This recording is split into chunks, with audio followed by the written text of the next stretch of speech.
O sigui, faig el que sento. Són anades d'olla. Se m'han ajuntat 3 col·laboracions. O sigui, molt en pau amb tu mateix, que o sigui, sincerament me la suda el que em digui la gent. Passem un dia sense el mòbil o sense gravar i tal. Constància, no donar-te mai per vençut, tenir motivació, tenim fills, Instagram. M'agrada molt anar amb xandall. Ara cada cop més soc de casa, a Devesa. Felip Vives, amb la Clars. Contacte més famós dels meus contactes.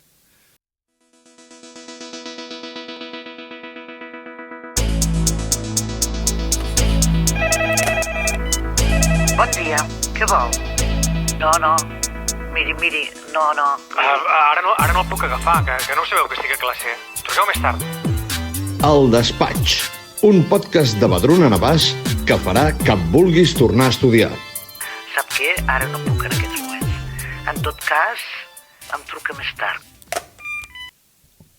Benvinguts i benvolgudes a un nou capítol del nostre podcast on coneixerem una mica més a un nevesenc i exalumne de l'escola.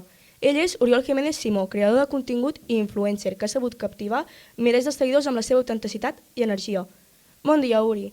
Uri o Oriol? Uri pels col·legues i Oriol per la família. Vale. Com estàs? T'agrada la nostra sala? Molt bé, molt content d'estar aquí. Em flipa la sala aquesta que hem muntat i donar gràcies al Marc Sibila i a vosaltres per haver fet això. Vale. Mes i any de naixement? 28 d'abril del 1995. Com és que vas començar a crear contingut a les xarxes? Bueno, jo quan vaig acabar la carrera vaig anar a Londres un temps i quan vaig tornar, com ja sabeu, el Jordi Qualític pues, em va dir, tu vine a treballar amb nosaltres, tal i qual. Em vaig aficionar molt al món del vídeo, no tant a la foto, i a partir d'aquí pues, veia que era com algo que m'agradava molt pues, estar a davant de càmera i no tenia cap mena de vergonya, llavors vaig dir, bueno, és algo que aniré provant i tal. Fa molts anys que faig reels i d'aquí va venir una mica del Jordi i de jo que em sentia molt bé davant d'una càmera. I amb quants anys vas començar, més o menys? Amb 25 anys. Vale. Ens pots explicar una mica com vas introduir-te en aquest món de contingut digital? Sí, bueno, com he dit, va ser pel Jordi, perquè ell ja estava molt ficat amb lo de l'Instagram, el tio ja tenia molts seguidors i és com que ell em feia molt hype d'això de l'Insta i gràcies a ell va ser que em vaig ficar aquí dins a fer contingut. Ho fas com a feina o com a hobby? Com a feina. Al principi vaig començar com a hobby, però al final s'ha convertit en una feina. Treballes sol o en equip? Bueno, el meu perfil personal treballo sol, però sí que és veritat que tinc una productora i una agència de màrqueting i aquí sí que sóc jo i 2 més. Vale. I des de quan treballes amb equip, més o menys? Des de fa 2 anys. Com esculls les teves publicacions? Bueno, depèn una mica com em pica. Jo què sé, veig algo que m'agrada, per exemple, no sé si heu vist algun vídeo d'insults, llocs de Catalunya, són coses que a mi m'agraden i pues, o sigui, faig el que sento, saps? Per això crec que els vídeos arriben a tanta gent, perquè quan fas algo que t'agrada i que ho sents, o sigui, ho transmets molt i crec que això és el que fa que agradi tant. Ho publiques tot? No. Normalment faig un vídeo a la setmana, si puc, i tinc vídeos que segurament mai els publicaré perquè són anades d'olla i passo, la veritat. De què tractava les teves primeres publicacions? Bueno, provava coses amb postes de sol, coses com fa el Jordi Qualític, pues era una mica rotllo com ell, jo què sé, lo típic que fas així, pum, al cel, i de cop apareix la posta de sol, coses més creatives. Has fet col·laboracions amb marques o altres creadors?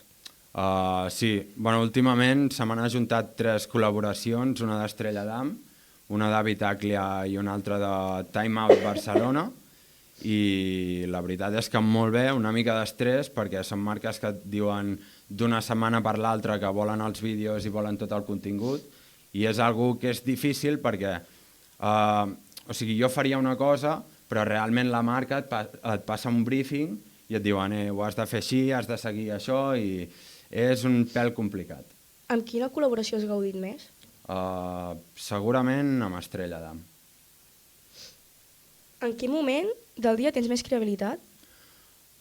A la nit, quan acabo ja tot el dia, pensa que jo em passo 9-10 hores treballant cada dia i a la nit, quan a les 8-9 plego, me'n vaig a fer kickboxing i quan acabo de sopar i tot, és quan se m'engega la bombeta. I tens algun secret per generar més idees?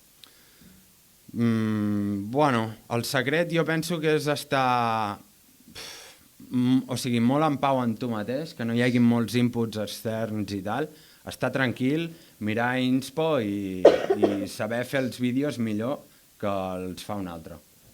Quina és la part més difícil i la que t'agrada més del teu procés creatiu? Quan veig que una idea és molt bona i pot funcionar molt bé. Com les planifiques? Sincerament, bastant com em pica. Vull dir, no és que digui, vale, aquesta setmana faré això, faré l'altre, sinó em pica dir, doncs aquesta setmana faré insults, aquesta setmana faré paraules o aquesta setmana entrevisto algú. És molt random. No hi ha algú que diguis està tot planificat. Quins són els principals inconvenients de fer contingut en català?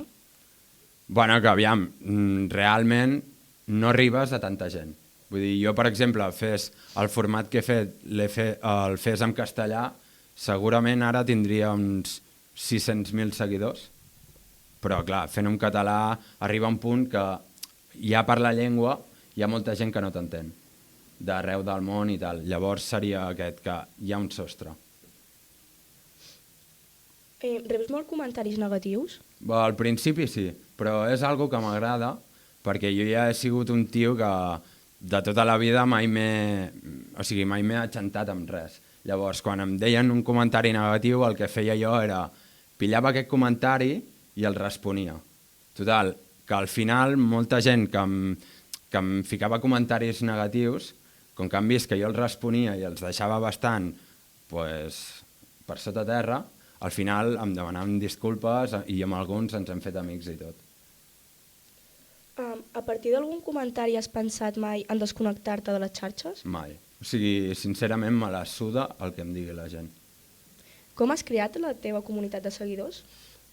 Sent molt real. Vull dir, jo penso que és el que et deia abans, quan un és un mateix i li suda el que pensi la gent, o sigui, evidentment, a mi el que pensin els meus amics de veritat és el que m'importa, el que pensi la resta de la gent m'és completament igual, i jo crec que la gent de fora ho veu això i veuen que tinc personalitat, llavors és perquè per això em segueixen.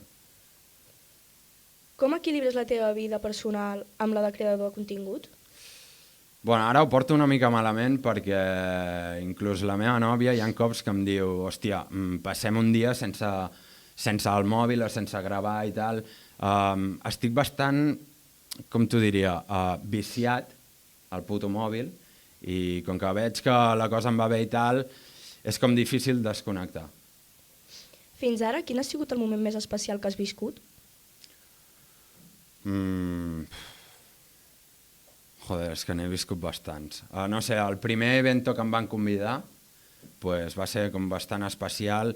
L'únic que, clar, en un any ha sigut com bastanta bogeria perquè he passat de com t'ho diria, de no ser ningú a de cop que moltíssimes marques em convidin a supereventos i inclús dir que no a molts llocs. Quines tendències creus que dominaran les xarxes socials als anys vinents? 100% que seran carrusels de fotos, aquests que vas passant la foto i tal, però parlats, rotllo reels dins els carrusels. Has tingut algun bloqueig creatiu? De moment no. Quin consell li donaries al teu jo del passat? Pues que no es rendeixi, perquè al fin i al cabo, o sigui, jo sabia, quan tenia 20 i pocs anys, sabia que arribaria aquest moment. i com que sempre he anat allà fent vídeos, doncs al final s'ha donat. Sí que és veritat que això del català ara està molt en auge, molta gent fa vídeos en català i tal, però ja et dic, sabia que se'm donaria i a l'Uri del passat li diria, tio, no et rendeixis perquè hi haurà un moment que arribarà. Algun consell per a algú que vulgui començar amb la creació de contingut? Que hi fiqui moltes ganes i que realment, bueno, hi haurà cops que no et sortirà un vídeo bé, però que no es ratlli, al contrari, saps? Que inclús que se n'enrigui, saps, de les coses que fa malament. Al fin i al cabo, som humans, tothom la pot cagar, i per cagar-la no ets ni pitjor, saps? Vull dir, o sigui, al cap i a la fi, és el que et dic, constància, no donar-te mai per vençut, tenir motivació i creure només amb els teus amics de veritat, amb la família i sudar de la gent que et diuen coses. Com et veus d'aquí 10 anys? Vivint aquí a Navàs, si puc, amb una bona casa i, no sé, amb els... Jo, algo que valoro molt són el meu cercle d'amics i la meva família. Llavors, mentre jo tingui tot això, no sé, jo crec que d'aquí 10 anys estaré aquí a Navàs vivint amb la meva nòvia, tenim fills, evidentment, i amb els meus amics i família. Moltes gràcies per aquesta estona i acabarem amb un test de preguntes ràpides. Platja o muntanya? Platja. TikTok o Instagram? Instagram. Messi o Cristiano? Messi. Pasta o pizza? Pizza. Paella o sushi? Paella. Pel·lícules o sèries? Sèries. Nike o Adidas? Nike. Barça o Madrid? Barça. Netflix o Prime? Netflix. Hivern o estiu? Diria que estiu. Texans o xandall?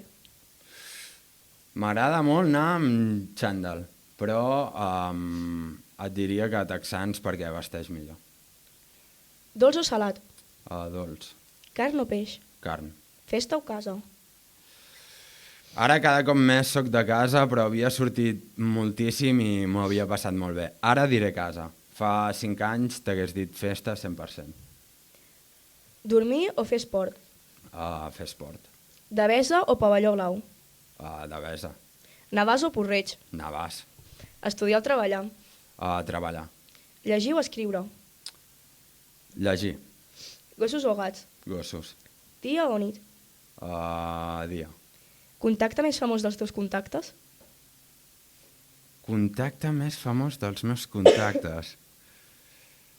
Aviam, jo tinc el Jordi Qualític, però el Jordi té gent que ni ho vull dir aquí. I per acabar, amb quin creador de contingut compartiries pis? Amb el Jordi. Sí, és dels meus millors amics i ens ho passem de puta mare.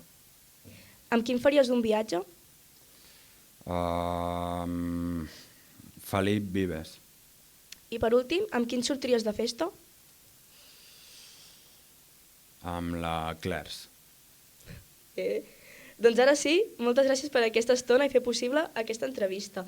Li esperem que més endavant ens tornis de venir a visitar per explicar-nos més coses. I avui, en aquesta estona, hem estat presentadora Jaire, càmeres Pol i Nico, so Victòria i com a càmeres també la Bruna Gómez i l'Arnau. No, miri. Pues res, moltes gràcies a vosaltres, m'ho he passat de puta mare i seguim. Això més tard. El Despatx, un podcast de Badruna.